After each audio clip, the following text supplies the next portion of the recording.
চেপার ভর্তা বানানোর পর পাটায় মাখানো ভাত খেতে যে আমার কেন এত ভালো লাগে আমি নিজেও জানি না। আমার মনে হয় এটা আমার সবচেয়ে পছন্দের একটা খাবার, যেটা কয়েকদিন না খেলে আমি অস্থির হয়ে যাই খাওয়ার জন্য। বিশেষ করে এই লাল শুকনো মরিচ আর এতগুলো চেপা দিয়ে এই ভর্তাটার তো কোনো জবাবই নেই। যখন আমার অনেক অনেক ঝাল খেতে মন চায় তখনই আমি এটা খাই। যদি ওই ভর্তাটা মা বেশ ভালো বানায় তবে আজকে এটা আমি ট্রাই করি। এখানে অনেকগুলো চেপা, শুকনো মরিচ, পেঁয়াজ, রসুন নিচ্ছি। আর আমি শুকনো মরিচগুলো না টেলেই ভর্তা করব। তার জন্য মরিচগুলো একটা পাত্রের মধ্যে নিয়ে প্রায় আধা ঘন্টার মতো ভিজিয়ে রাখতে হবে। এটা আমি 30 মিনিটের জন্য ভিজিয়ে রাখবো, তাহলে অনেকটা নরম হবে। আর এদিকে আমি অনেকগুলো চেপা শুটকি নিছি, এর মধ্যে আমি উষ্ণ গরম পানি দিয়ে দিলাম আর এগুলো কিছুক্ষণ ভিজিয়ে খুব ভালো করে ক্লিন করে নিব। হালকা গরম পানিতে শুটকি খুব ভালো ক্লিন হয়, এটা আমি মায়ের কাছ থেকে শিখছি। তো আমি এই চেপা শুটকিগুলো খুব ভালো করে ক্লিন করে নিলাম আর 5-6 বারের মতো ধুয়ে নিছি। এখানে আমি ভর্তার জন্য কতগুলো পেঁয়াজ আর একটা গোটা রসুন নিলাম। এগুলো থেকে খোসা ছাড়িয়ে আমি এগুলো খুব ভালো করে ধুয়ে নিলাম। এবার পেঁয়াজগুলোকে আমি একটু ছোট টুকরো করে কেটে নিব যেন পাটায় বাটতে ইজি হয়। তো কাটা হয়ে গেলে পেঁয়াজ আর রসুনগুলো আমি একটা পাত্রের মধ্যে তুলে নিই। এবার ভেজানো লাল শুকনো মরিচ থেকে আমি বোটা সরিয়ে নিই। আর অনেকটা সময় ভেজানোর কারণে মরিচগুলো অনেকটাই নরম হয়ে গেছে। তো যাই হোক, ভর্তার জন্য আমার প্রায় সবকিছু রেডি। এবার জাস্ট একটু রান্না করতে হবে, মানে হালকা ভেজে নিব আর কি। তাই চুলায় একটা কড়াই বসিয়ে এর মধ্যে রসুনগুলো দিয়ে দিলাম। আর রসুনের ফালিগুলো হালকা তেলে এর মধ্যে আমি একটুখানি তেল দিয়ে একটু ভেজে নিই। রসুন লাল লাল করে ভাজা হয়ে গেলে এখানে আমি ধুয়ে রাখা চেপা শুটকিগুলো দিয়ে দিলাম। এবার চেপা শুটকিও তেলের মধ্যে হালকা ভেজে নিতে হবে। আমি একটু কড়া করেই ভেজে নিছি। আর শুটকি ভাজার সময় এত সুন্দর একটা ঘ্রাণ আসে, মানে এই স্মেলটা আমার অনেক পছন্দের। তো যাই হোক, এবার শুটকি রসুন সবকিছু তুলে নিলাম। তো ভর্তার জন্য মোটামুটি আমার সবকিছু রেডি। এবার জাস্ট এগুলো শিলে বেটে ভর্তা করতে হবে। আমি এখানে লাল শুকনো মরিচগুলো ভিজিয়ে জাস্ট বেটে নেব, তোমরা চাইলে হালকা টেলে নিতে পারো। তবে এইভাবে মরিচ বেটে ভর্তা করলে কালারটা অনেক সুন্দর হয়। তাছাড়া আমার কাছে মনে হয় চেপার ভর্তার অথেন্টিক রেসিপি এটাই। তো মরিচগুলো বাটা হয়ে গেলে এর মধ্যে আমি ভাজা রসুন আর শুটকি দিয়ে দিলাম। অনেকে শুটকির ভর্তাতে রসুন ইউজ করে না, তবে আমাদের বাসায় সবসময় রসুন ইউজ করে। তাছাড়া শুটকির সাথে রসুনের কম্বিনেশনটা খুব ভালো যায়। তো যাই হোক, সবকিছু আমি খুব ভালো করে বেটে নিলাম, একদম মিহি করে নিয়ে একটু দানা দানা রাখছি। এবার আমি এখানে কেটে রাখা পেঁয়াজ কুচিগুলো দিয়ে দিই। একটু মাঝারি সাইজের পেঁয়াজগুলো টুকরো করে দিয়ে দিচ্ছি। এবার ভর্তার সাথে পেঁয়াজগুলোকে একটু বেটে নিতে হবে। আর পেঁয়াজ দিয়ে আমি একটু আলতো করে বেটে নিচ্ছি, কারণ পেঁয়াজগুলো একদম মিহি করব। ভর্তাতে পেঁয়াজগুলো একটু দানা দানা থাকলে ভর্তা খেতে অনেক ভালো লাগে, তাই পেঁয়াজগুলোকে আলতো করে হালকা বেটে নিলাম। এবার সর্বশেষ আমি এখানে লবণ দিয়ে দিব। তো অনেকটা পরিমাণ লবণ দিয়ে লবণ দিয়ে আলতো করে আবার একটু ভর্তাটাকে বেটে নিব যেন সবকিছু খুব ভালো করে মিক্সড হয়ে যায়। আর এই পর্যায়ে ভর্তা থেকে এত সুন্দর একটা স্মেল আসছে, আমার তো অলরেডি মুখে পানি চলে আসছে, কারণ এত সুন্দর একটা ঘ্রাণ। তো গাইস, আমার কিন্তু ভর্তা বানানো হয়ে গেছে। এবার আমি এগুলো পাটা থেকে তুলে নিব। আর এই ভর্তার কালারটা দেখতে একদমই লাল লাল ছিল।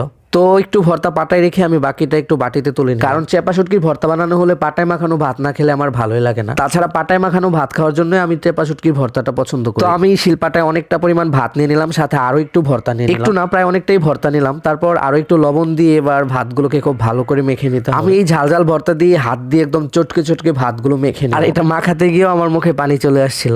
ইনফ্যাক্ট ভিডিওতে এখন ভয়েস ওভার দিতে গিয়েও আমার মুখে পানি চলে আসে। তারপর আমি শিলে আলতো করে ভাতগুলোকে একটু ডলে নিলাম। পাটায় মাখানো ভাতটা ভালো করে মাখাতে পারলে বেশি মজা লাগে। মাখানো হয়ে গেছে, এবার আমি আম্মুর মতো করে একটু একটু করে লোকমা বানিয়ে খেয়ে নেব। আমি জানি না এটা শুটকির ভর্তা খাইতেছি না কি খাইতেছি, মানে এত বেশি আমি ছিল, আমি যতই বলি একদম কম হয়ে যায়, বাট অনেক বেশি ঝাল ছিল। এটা এতটাই মজা, এর টেস্টের কাছে ঝাল কোনো ব্যাপারই। ঝালে চোটে আমার চোখ দিয়ে পানি পড়তেছে, তবুও আমি একদম মজা করে খেয়ে নেব। তো গাইস, তোমাদের কার কাছে কেমন লাগছে অবশ্যই কমেন্টে জানিও।